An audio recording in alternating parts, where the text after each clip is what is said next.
This is The Discourse with Dr. Ken. So it was a fantastic day last week. I'd like to introduce Vida Echetabu. But before I do that, let me start Vida. Yes, sir. Permit me to begin on a personal note. There's a statement on your profile. You know, it says a lover of growth and prosperity and has strong relationship with the truth. So Yes. Growth, prosperity and truth. How do you connect all of this? Again, it's about balance. It's a 360 degree. So if you're not growing, essentially you're dying. There really isn't any middle ground.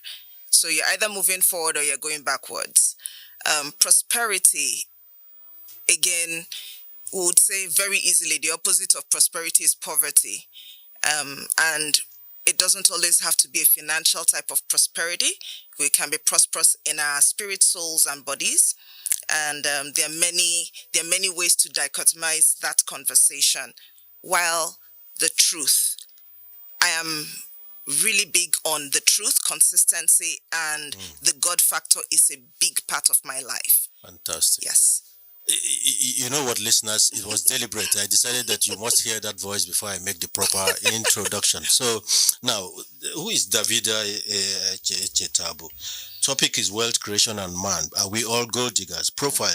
Vida is the consultant general of the 4th Avenue Limited, a wealth creation and financial services expert with experience in wealth creation and management. Vida Echetabu was the regional wealth and business development manager of Stanbic IBTC pension managers. Now, Vida. Yes, sir. I promised listeners today that I will start the program with a quote, and the quote for today it is better to inherit the gratitude of your father than his building. I like you to put that somewhere aside. You know, at the end of the program, I will take some. It will be interesting to hear a lady give us an African or Nigerian proverb, and then we'll take your best song in the last 5 minutes. Okay. But just write that down because I want to relate it as much as I can to the conversation of today. Noted. I take it again. You say it is better to inherit the gratitude of your father than his building. Why do I say so? Wealth, in my own interpretation, is income not spent. I had a debate last week around that. We discussed that. It is hard though. Wealth is hard because it requires a lot of self-control. Yes. And then savings, if you like, rich, is the gap really between your ego and your income. You know, these are my interpretations. But you are an expert, a subject matter expert in those areas. And we are going to go into it. The first question I would like to ask you, because I look at you, you know, in you I see a girl child, well educated, and I dare say cultured, riding on a career path with all the challenges you may have seen along the path. Yes. Now, is that normal? Is that regular? What foundation should parents lay down for a girl child? Okay, so first of all, thank you very much for having me on the show, Doctor. I do not take this lightly, and thank you for all the opportunities that all the people listening in are also going to benefit from this. The girl child, interesting. Okay, so maybe I throw a little bit of my personal background. I am the last child of 6 children. Okay. And by extension, the last girl as well. So I grew up in a family that we were not amazingly rich, but I also know that we were not abjectly poor. Okay. My parents were civil servants, my father with federal and my mother with state. I've enjoyed both the benefits of affluence to some degree. My father was a career diplomat at some point. Okay. And I've also experienced significant lack, again, because the conversations around wealth creation, sustainability, managing finances were not very popular back in the day.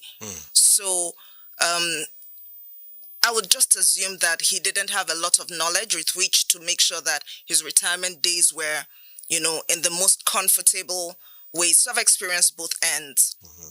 However, as a girl child and talking about family, I grew up where I was encouraged to speak up, to ask questions. it's a privilege these days to have a home where there is a daddy and a mommy present. I grew up with that, a daddy and a mommy present. I also had the opportunity of working, my first job was in the same company, but it was a group. So I cut across. So I had some balance, some gravitas to some degree, if I could say that.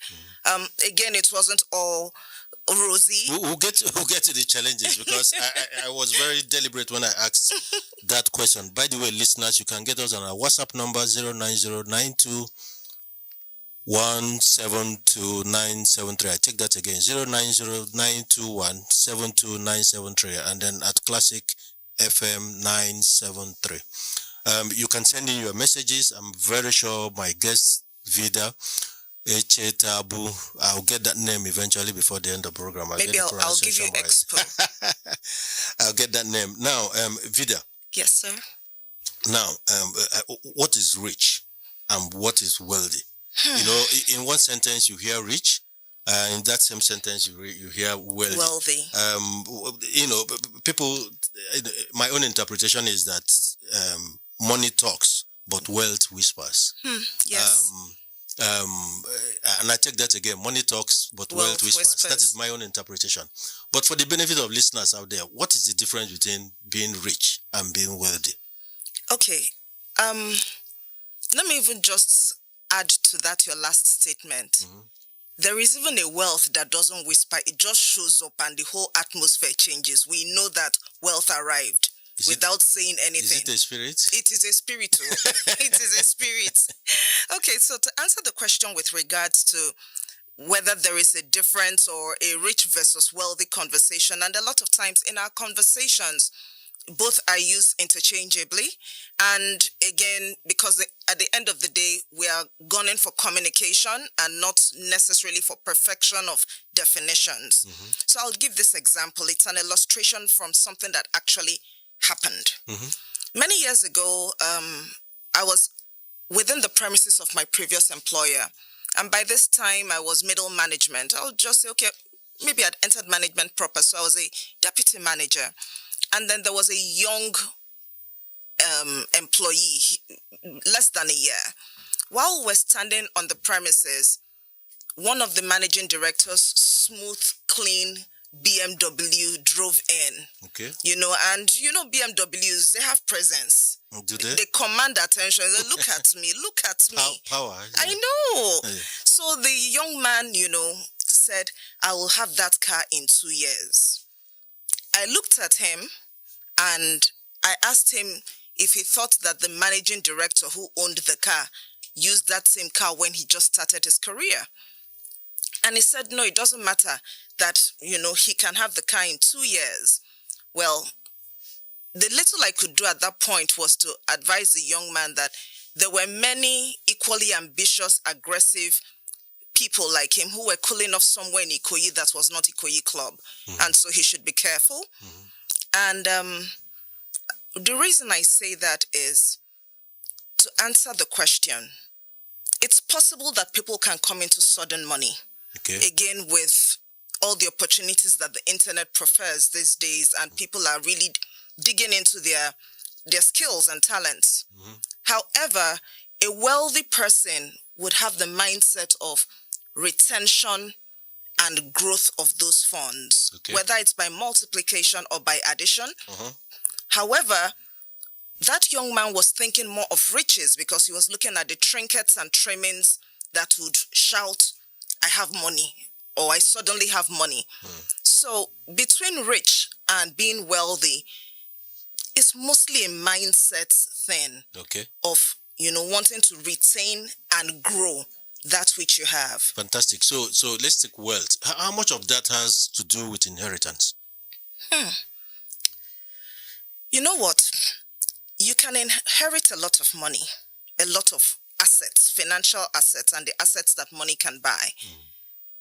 However, if you also are not wealthy in the elements of wealth that money cannot buy, which are intelligence quotient, emotional quotient, your health, your social skills, your divine quotient, all those things can actually deplete and destroy whatever financial wealth you have.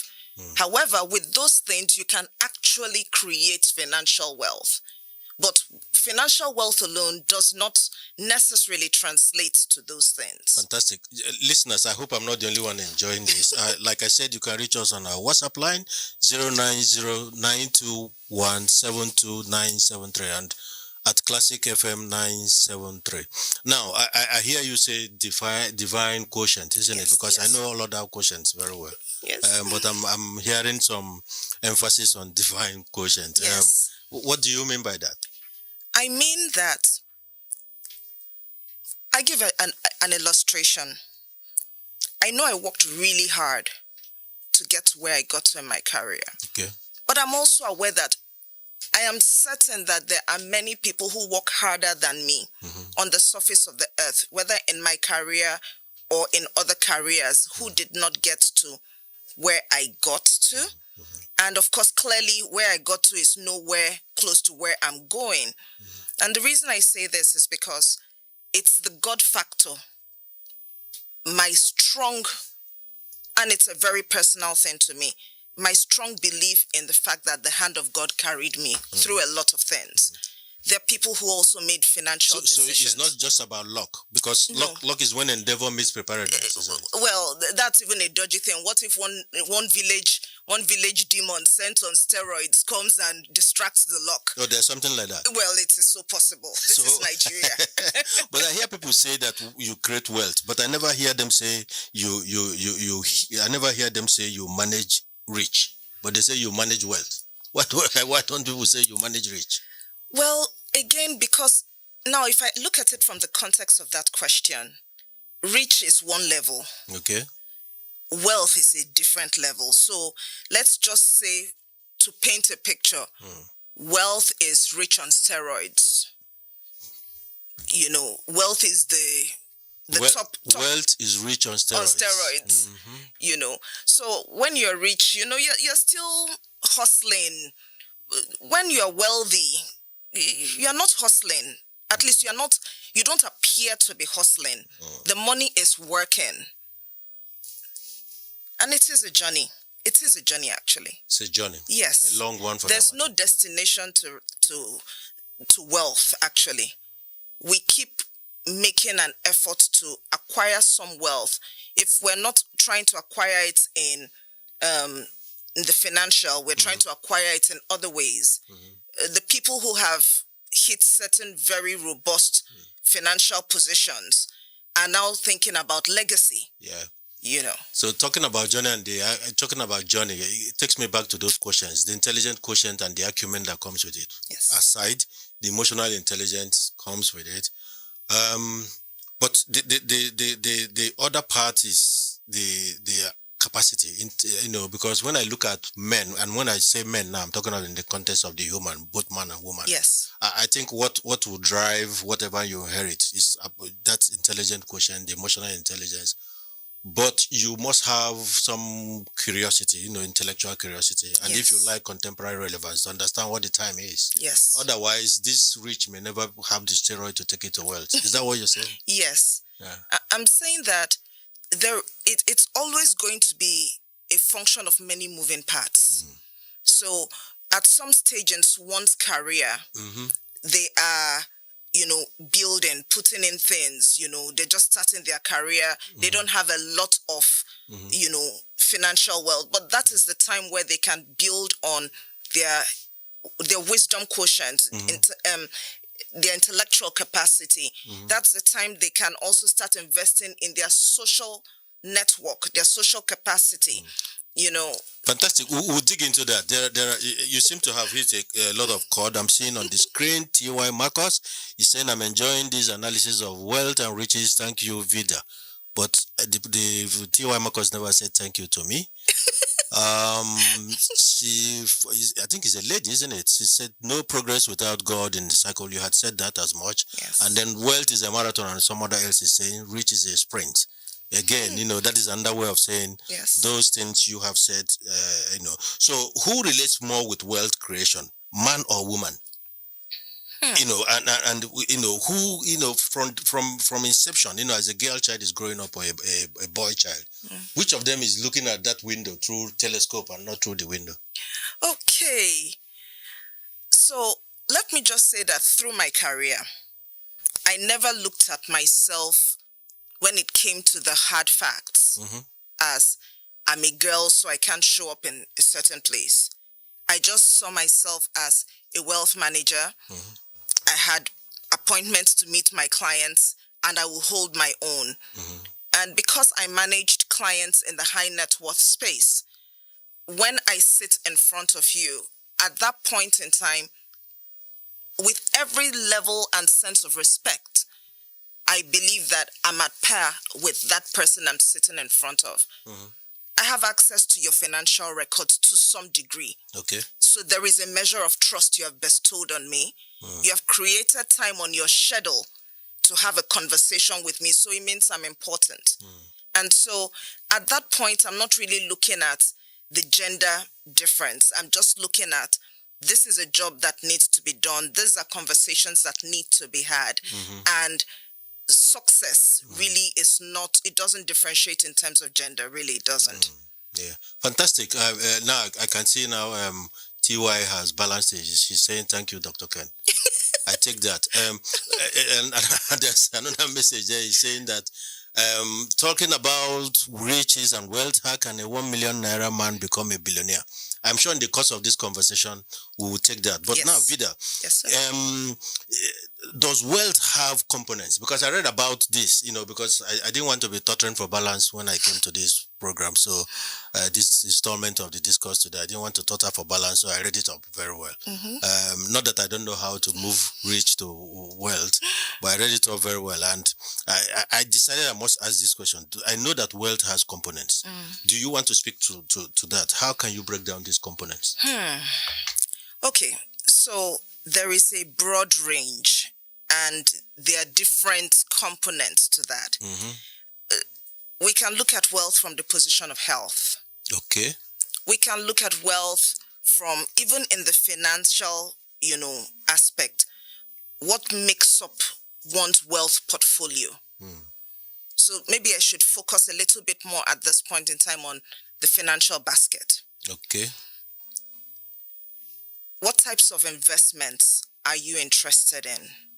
What's your risk appetite? What type of savings do you have that would also enable you enter certain areas? I have a personal thing that I say, if you do not understand something, you shouldn't be investing in it. Now, if you have not understood it... Because there's a difference between knowing and understanding. Yes. So it's possible that at the kickoff point, you really don't understand anything about that place of interest. Okay. And that's okay. However, you can learn about it and then make an informed choice. But if at the end of the learning, the thing is still like Greek to you, then I suggest that you find places where you really have an understanding of what's going on there. If not, you're going to permanently need an interpreter to help you understand what's happening with your money. You might never really know whether you are making progress or whether you're not. Is it the time to pull in or pull out? And if you don't mind, I'll give you a little story here. When I started my career, I started working in 2006, and 2007, I was in an investment space. Okay. I didn't know so much about the principles of investment. I mean, I was fresh from NYSC, so that was when I was meant to be learning. But I saw people who appeared to know what they were doing. And so I was just copying them. Okay. They sounded intelligent. Everybody was just, dropping things. And a lot of it had to do with stocks and shares. Okay. At that time, the equity market was booming. Buy this penny stock, do this, and everybody was just sounding sharp and smart. And so, every month, how much was my salary then? The small money I had left, I would go and buy some shares of some sort. And then the market, of course, went boom between end of 2007 into 2008, and then the scales fell from my eyes. I realized all those people did not have a clue what they were talking about. And I was just following because it sounded intelligent. That after then, I told myself that, one, I would never put all my savings in an investment alone. Because I actually had done that. I had no cash savings anywhere. Everything was going into buying shares. So when the market went bust, I had to start again from the very beginning. It was a very humbling time for me. I walked carefully on the streets of Lagos so I don't break anybody's eggs. I couldn't afford to replace eggs, but it was good that it happened to me then because it afforded me the opportunity to make that U-turn at that time. Fantastic. There are a lot of messages coming in. Again, the WhatsApp number is 090-921-72973 and at Classic FM 973. Now, I think Urola has just summarized a couple of things you've said. She's saying, if I understand Vida correctly, you are saying that rich is just like a seed to grow wealth. You said that much, but let me ride on that submission. Yeah, because I know, Vida, that indecision is a decision. I tell people, during the course of my career, sitting in front of me and I see that the person is all over the place, I say, listen, indecision is a decision. So does this impact of decision or indecision, what is the consequence of this to tell on ability to create wealth? Okay, so, sometimes it also pays to hold back a little bit.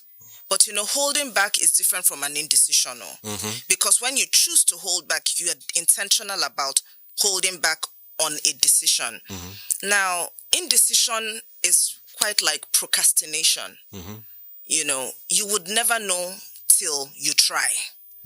There is no 100% crystal ball out there. Okay. Which is why a lot of people, they want to get the returns, but they are not willing to take the risk. And so they keep dilly-dallying, what if not? It will not end anywhere positive. Okay. You would just remain on that same fence with the same numerical value, which might have actually depreciated over time, because that's where we now start talking about the time value of money. So like Nike says, just do it. Just do it. Fantastic. You know what? I have this. My people tell me that when the sleep becomes sweet, snoring follows. But I'm very sure you cannot snore on this topic. When we come back, I get you back online and live with Vida Echetabu. We'll take a break. Please hang in there. This is The Discourse with Dr. Ken. Welcome back. Thanks a lot, Thank you listeners, for hanging in there. I want to believe that this is a very, very interesting topic. It affects all, whether you are rich or poor, whether you are a billionaire or a millionaire. Talking about poor, Vida, in your own understanding, what is poverty? Do they have dimensions? Poverty has levels, so. Please. There are some that wear agbada, and then there are some that still wear stilettos with lipstick. Okay. Yes. Okay, so let me just say that I'm just going to take a stab at this and say, very generally speaking, the people who are on this call listening, a good number of them would fall within what I would what is called the MPI, Multidimensional Poverty Index. Okay. In preparing for this conversation, really, I had to think pretty robustly. And according to NBS, and this conversation is not really about throwing statistics out there, no. But this is important so that we can all somewhat find a way to peg it all back to ourselves. About out of every 10 households, 6 households are actually dealing with multidimensional poverty. Is it that bad? It is. In fact, it's said that 63% of Nigerians are actually dealing with that. And so how do these people process this conversation around wealth creation then? Okay, so because a man who doesn't have clothes or is not wearing clothes do not put his hand in the pocket. Well, that's a very deep graphic illustration, but it's true. And let me just explain within this context what multidimensional poverty is. It's that more and more people, 6 out of 10 households, now aggressively use the opportunity cost to know what to knock off, what to adjust in order to make ends meet. So there must be clear definition between need and want. Yes, absolutely. In fact, now more than ever. Now people used to go to the supermarkets to window shop and see, oh, this is nice, and you buy it.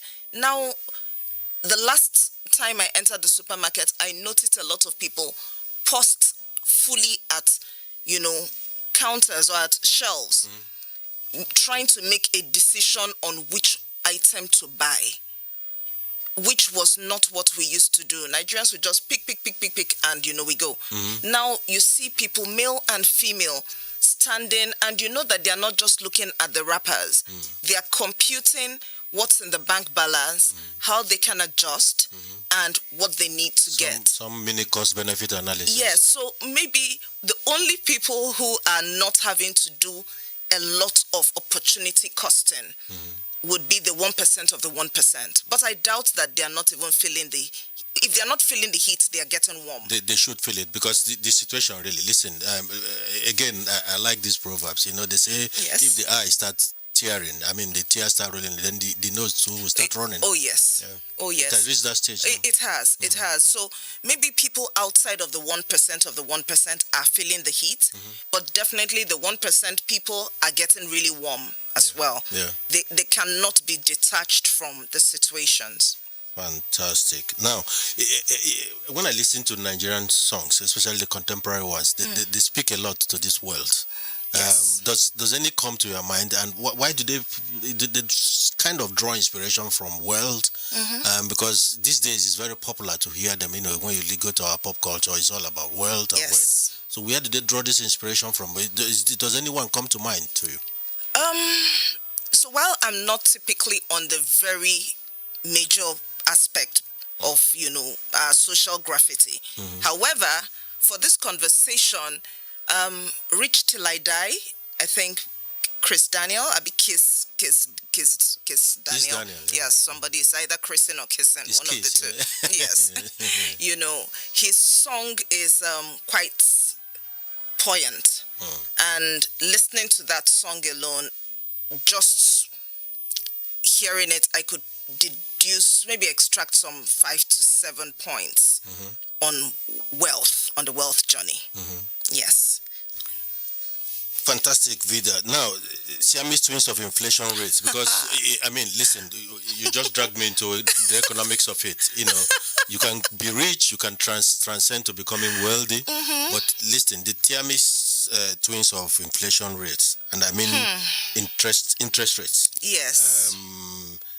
Any nexus to provide poverty and wealth creation? You see those twins? Maybe sometime in the next life we'll find a way to separate them fully. Yes. But it's really a challenge. Currently, inflation rates are sitting in the corridors of 22.4. Interest rates are typically sitting around, let's say, 12%. Of course, these are very generally, picked figures. And so by the time you're dealing with inflation of 22 and interest returns of about 12, you see breakfast has been served. One has gobbled up one without doing anything. But would we now say, because of that, we will do nothing? No. We will still make an effort. In Igbo, we will say, Iga bambo. Okay. You will still, you still bera in Yoruba. You will get up, you will ginger, you will hustle. You do what you need to do. And so where it comes to managing inflation rates versus the returns, then we cannot but advocate a diversified portfolio. So you cannot at this point be 100% money market fixed income, type of investor. Again, because you need to have a portfolio that, gives you opportunities that would help you hedge and manage the deficiencies that the inflation rate is inflicting on a portfolio. Okay, but I hear this portfolio. This portfolio, is it for people in the A, B socioeconomic class, or can people in the C1, even up to DE, have some kind of portfolio? What does portfolio mean to these people? Okay. Do they have the right to think about wealth creation? They have a right to. They have a right. They will not remain in the D and C and the E and the F positions. I thought I should ask. They won't remain there. Time is passing, and there are opportunities every day. Even in this economy that appears so tight, people are still finding niches that need to, be filled, and there are people who would still pay if it's well provided and presented. Everybody should be thinking wealth, not, thinking only about where they are. If you don't plan for tomorrow, well, life will happen to the person. So, portfolio is a name or a term that really just covers all your Because if assets. you have a yam ban, that's a portfolio. That is a portfolio. Because in that yam ban, you have yam for eating, you have seed for planting. You can actually trade some of the yam as well. You can process some of the yam and make another product. So what would be ungodly is to eat all the yam in your yam ban? No, like we say, God will not let us eat our seed. Okay. We're meant to eat the bread and plant the seeds. Fantastic, Vida. Now, who is trying to reach you? Yinka Johnson. He says, good day to you and your girls, the wealth manager especially. Please ask her what are the easiest and best strategies to build wealth. We get to that. Is it better to invest in real estate? We get to that. I know that will come up today. Is it real estate or stock? That will come up today. So Vida, prepare for that. At some point, we're going to discuss that. So which is better, really, savings or investment in these circumstances? Oh, wow. In these circumstances, because you just said it, things are hard, criminally hard, if I can use that word. Yes. In fact, it's difficult, at some point, people could afford to draw catapult, like they say. Well, now you can't even draw the catapult, because if you draw that catapult, overdraw it, either the bird flies away or hits your thumb. So which is better now for anybody who has that portfolio, whether it's a yam ban or a billionaire? Is it savings or investment in these current circumstances? Okay, so let me just throw a rhetorical question and then I'll answer. It's like asking, is a boy child better than a girl child, or is a girl child better than a boy child? You can't separate both. Okay. You really can't. The way I say it, investment is the offspring of savings. So you need to even start saving something so that when opportunities for investments come up, you have something to put in there. So it's not necessarily a case of one is better than the other. At every point in time, truly, everybody ought to have a savings and also have an array, or at least an array that is tailored to their own risk appetite, their own exposure levels, and what they're comfortable with. So a portfolio, back to that magic term, should be a combination of, savings and investments. And both can also be still further diversified.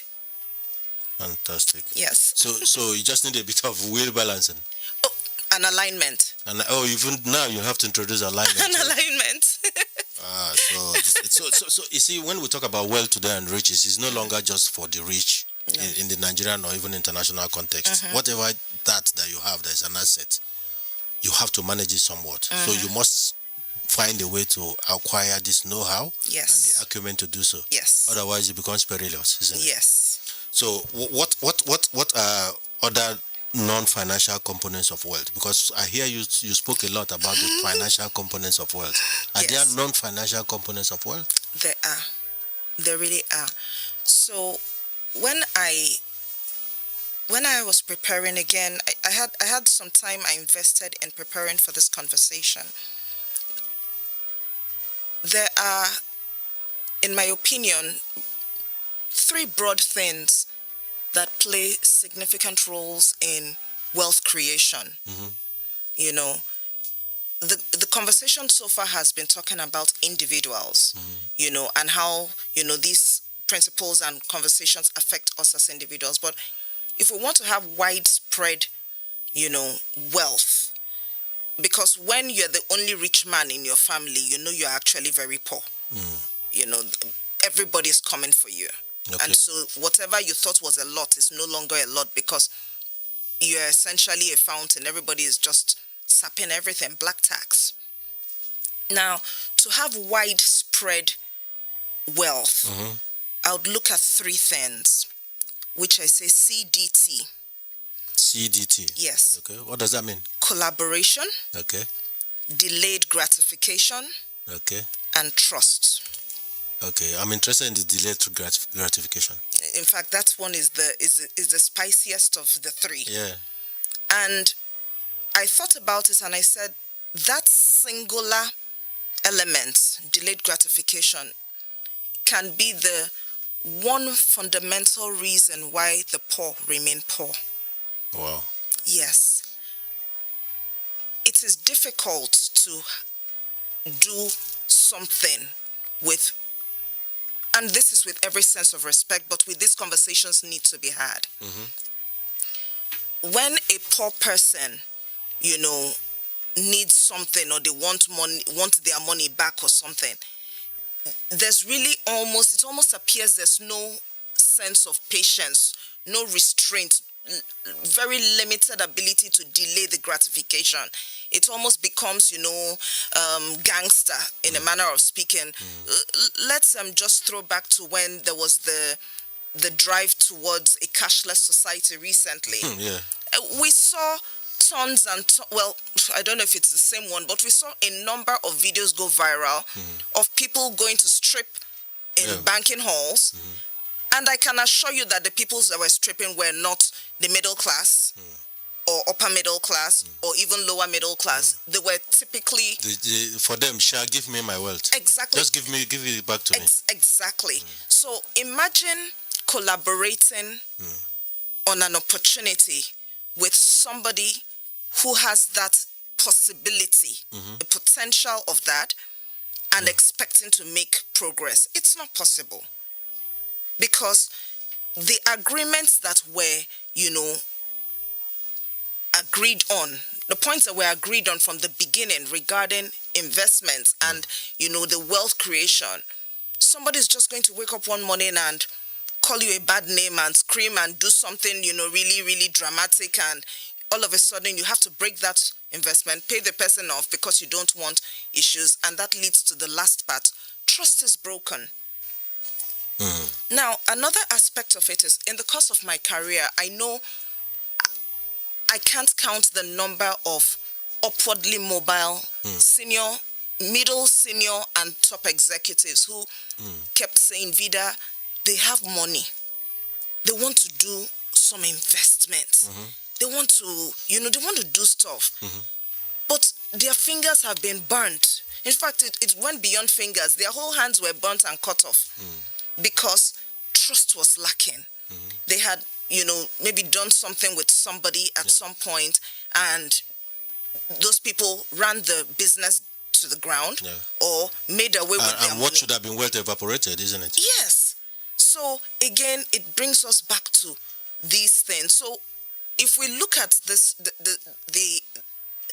the line of this conversation, we can see that the financial part, the money part, is not really the problem. It's the other non-financial parts of character, trust, credibility, and collaboration. Okay. We say this a lot. Nigerians have an ability to be very secretive. Okay. Even to ourselves. Is it ability or a tendency? It is a tendency, it's a skill, and it is, in fact, it has Harvard degree. So they know the way to somewhere. And it's a naturally acquired skill, I don't even know. Maybe somebody did it to them and they have... So it's acquired immune deficiency syndrome. Bam. They know the way. They know the solution. But if they tell you half truth, so that you can go and suffer like they suffered, or we're just not altogether open to helping pull out the next person, because everybody wants to somehow be one up over the other. In some circles, it is beginning to change, because they have realized that when they get to the top and they are the only ones there, one, it's truly lonely. Two, they end up having to still handle a lot of liabilities themselves. Yeah, and then the PhD syndrome sets in, pull him down, isn't it? Exactly. Now, we're going to talk about something I promised people will say, we'll discuss today, which is, are we all gold diggers? Before, let me go back to the WhatsApp number, 09092172973. I take that again, 09092172973, and you can also get us on Twitter at Classic FM 973. Vida, are we all gold diggers? And let me give you a context to this using some kind of saying. Not just, it's not a proverb, but it's a saying. It says the female toad said that the husband is so sweet that when she got married, she carried her husband permanently on her back. So in this context, is this love or is this bold gold digging? Because, what people see, the optics is that you are carrying your husband on your back because you love him, isn't it? You love him dearly, but we know. We know. So is it gold digging in this context, or is it love? We'll say on the streets, on the language of the streets, if you know, you know. Okay, so we'll take a break. Please ruminate around that question. Think about it, because I'm going to go back, because I promised listeners that we're going to talk about gold digging today. All right. So we go on break. Listeners, please hang in there. The better part is coming. This is The Discourse with Dr. Ken. Fantastic. In case you didn't hear, and I'm talking to the I'm talking to the listeners out there. I just read it out again. The female toad said that the husband is so sweet that when she got married, she carried her husband permanently on the back. Let me sweeten that with another one. Another line says, the vulture and the kite do not scramble for food. The vulture is a scavenger, the kite a predator. So how do you relate this to love and genuine wealth creation in terms of collaboration? Doc, you have brought out a PhD in the sayings of ancient rabbis. Yes. Okay, so let me just say this. I think sometime last year, I actually did a conversation on gold diggers. Okay. Because when we hear gold diggers, there seems to be some negative energy. Yeah. Everybody is repulsed in some way. Nobody wants to have anything, quote and unquote, to do with gold diggers. But, Doc, let me just admit, I'm a gold digger. Are you? I am. Oh, wow. I am. I am a gold digger. Well, if you can accept that, I'm sure listeners would like to know why you did that, so that they queue behind you or change their lane, isn't it? I'm a gold digger because at the end of the day, everybody that I relate to possesses some value that I want to benefit from, or I am benefiting from, or I have benefited from. Even our employers are gold diggers. Are they? Yes. Okay. That is why they put out an ad, an opportunity for a job. 1 million people apply for it, and they start sifting. They start digging for who has the most value. Which talent is really a talent?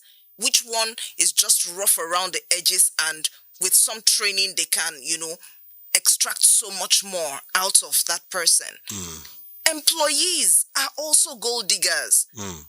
When we apply to companies, I assure you that back in the day, and I'm sure till now, if a company like Shell, NLNG, Chevron, solid financial institutions put out an ad, the people that will rush there are rushing there not because they just like the brand. No. So they're gold diggers. They're gold diggers. They want to go to the employers that have the benefits on offer that profits them the most.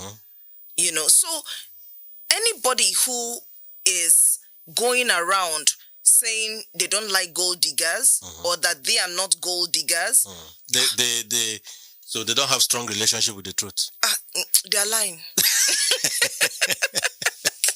They are lying.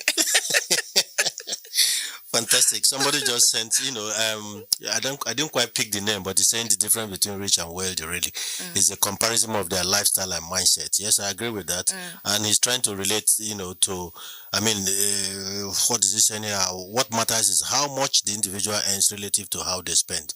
Meaning that the spend culture can determine whether you eventually land as a wealthy man or a rich man.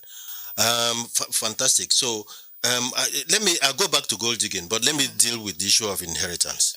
Now, money, wealth, is spirits, and the typical village person. How do they understand wealth? Let's go back to the village. That man in the village, he's suddenly you are rich. He thinks you are not supposed to. Does he think this is spiritually backed, or does it relate it to hard work? How do these people in the village, and I'm talking about typical Nigerian villages, relate to wealth? Yeah, Doc, I have found out that if we check, and this is not a Vida thing alone,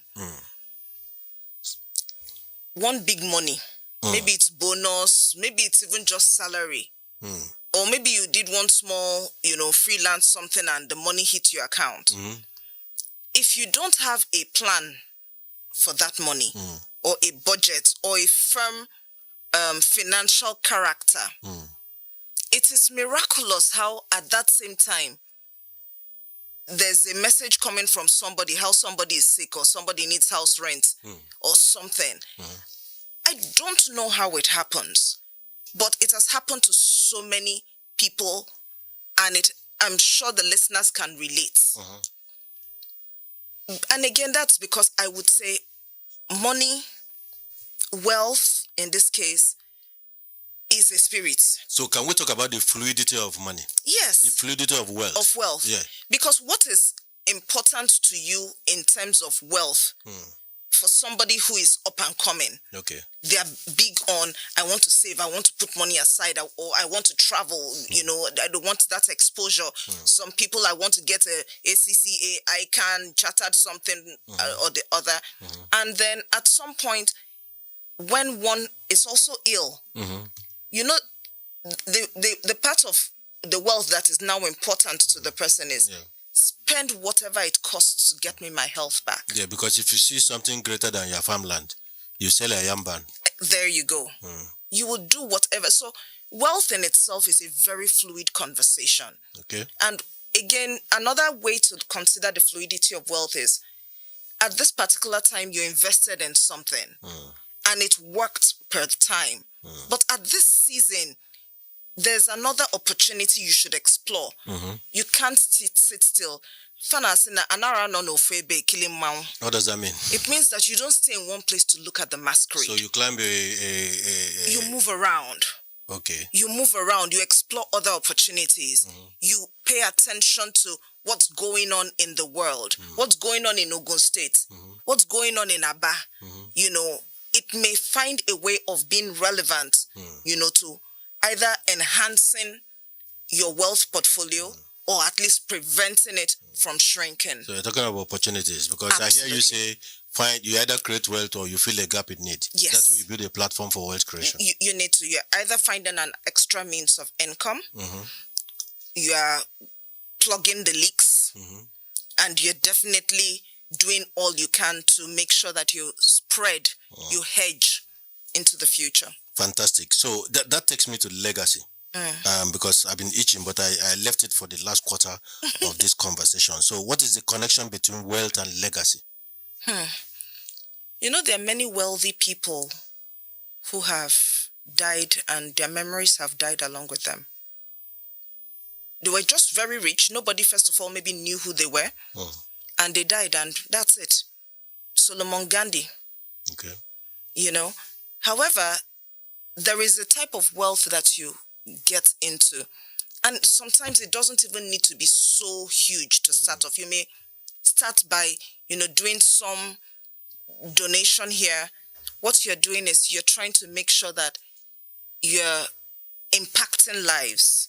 So some people may want to actually make it a known name, but you want it to be that you have a track record of, that you improved the lives of either your community, physical community where you stay, your community where you grew up, or the community which you're interested in, which can be virtual, which can be young people in a certain industry. It could be the underprivileged. It could be, the physically handicapped or physically challenged. You want to make sure that you're leaving a legacy that outlives you, so to speak. You want your wealth to do stuff for other people, and that is a very, very fundamental and pivotal way of making sure that wealth is spread across. Okay, so that's the nexus. We have a Fola here. He can't wait. He's okay. And he says he's virtually begging me, but he's not lobbying me. He said, I would like to leave Vida to leave her details. No, Fola, you go through me. you go through me. So is Fola trying to gold dig here? Well, Fola should please dig away. There's a lot of value. Okay, I take this. Fantastic. So Fola will find a way now, seriously speaking, we'll find a way to give out those details so that you can reach Vida Echetabu. Yes. Now, every culture, Vida, and I mean every culture in Nigeria and wider Africa has a name that translates to children being superior to money. So, you know that we tend to do that, yes, giving names that are, that have relationship with money. So that and they virtually say that children mean wealth. Can you speak to this? Why do we go that route? Is it just wishful thinking, or is it something fundamental about that? Okay, so let me even just say that one name that comes to mind, Nwakego. What does that mean? The child is more than money. Can that be true in today's context, in this true circumstances of today? Does Nwakego still pass? Definitely. It does? Yes. Please because explain. At the end of the day, wealth and money, whatever value they have, was ascribed to them from a human being. It's the value that a society places on wealth, money, trinkets, trimmings, and all the things that, flash. If a society is not significantly driven by financial and things that finances can buy, wealth in that society would be tame. If you're in a society where it is, dog eat dog, whatever it takes, I must hit it, I must hammer and all, then it also reflects. So a child will always control and be above and have dominion over every other thing. Yes. Fantastic. Now, I hope you are getting ready, because we'll take your proverb and we'll take your your favorite song for the week, which we'll play. But maybe I just take, because there's a lot on the screen, maybe I just take one more. He's saying, can you build your wealth around a name, or must it be financial? A quick mention here was Fela and Mandela, and like, again, I go to the proverbs. Some people either give you a road or they give you a cow to choose. If you take a cow, when you start eating it, you finish it. But if you take a road, when you travel, you never finish it. Yes. So do you build legacy? What is it? Wealth built on cash, part of it, or do you build something that people can live on by way of legacy? Is it a choice, or is it a coincidence, or you can achieve both, really? I think that it should be concurrent. Okay, it should be simultaneous. Is it deliberate? There's an architecture around that. Can you build that? You can. Okay. You can. I mean, a lot of people grew up from very modest backgrounds. Their surnames meant nothing. Their first names did not even, show up at all. But either by the skill of their hands or their feet, let's use footballers or basketballers in this case, they have now become household names. They have started earning significantly as well.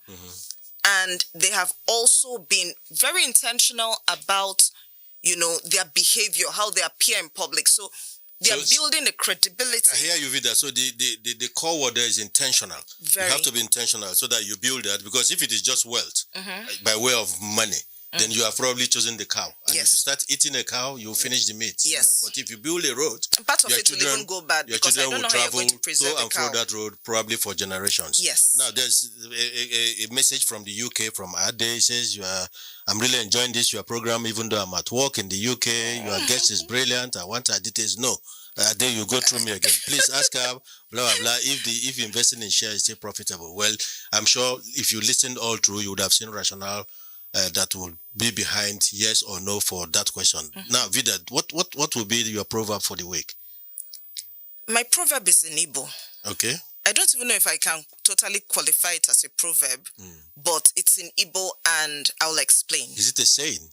I think it's more of a saying, but it packs a punch in my opinion. Okay. What is it?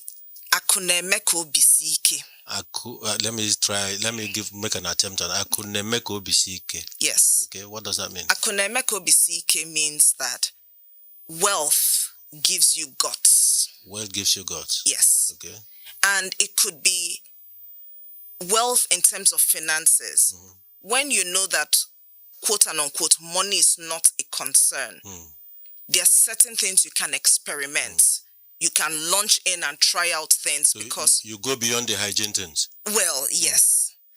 On the other hand, for people that maybe it's not a monetary conversation, an opportunity comes up for somebody to travel, Okay. to close a deal, and you don't have anybody to leave your children with. Okay.